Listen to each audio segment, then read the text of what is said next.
Peggy 16.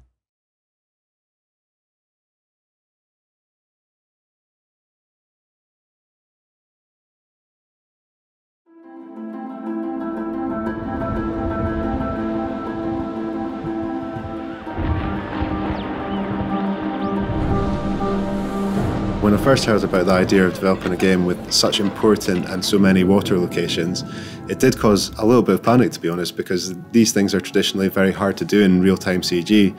But for us in this game, the ocean is such a pivotal location where many of the important scenes happen there. It was important to find a way to do it and do it well. Animation plays a big part in developing a game that's on a sea surface.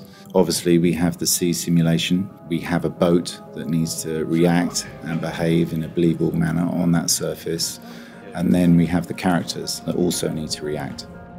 In order to get the characters behaving realistically on the boat, we tried various different techniques of motion capture.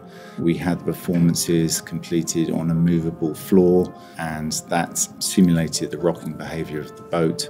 All these different elements, the sea simulation, the boat rocking, and the characters all needed to work cohesively together for any given scene. We have a procedural sea surface that's used throughout the game. It can generate varying levels of storminess, so it can go from calm right up to a raging storm that we see in one of the levels. The system can tell where things are floating in the water and generate foam around them and generate wakes from boats and that kind of thing, so that really helped us. In terms of the underwater, we looked at using volumetric lights and mist to create this illusion that light is actually travelling through the water and diffusing and dispersing as it hits the water, which was quite a difficult effect to achieve.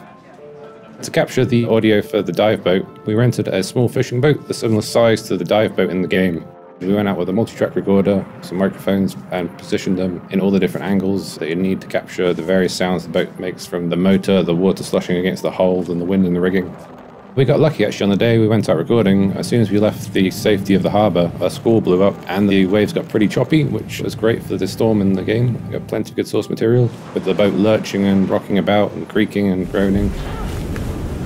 Brought the audio back from sea, dried them out, and then chopped them up into loops and bits and pieces in a similar way you would with a car game, and then integrated those into quite a complex dynamic audio system that reacted to the movement of the boat and the weather systems and provided some good results. As the storm encroaches in the game, we ramped up the audio elements of the wind and waves, and the boat engine becomes more dynamic and reactive. This sort of mirrors the emotional state of the characters in the game.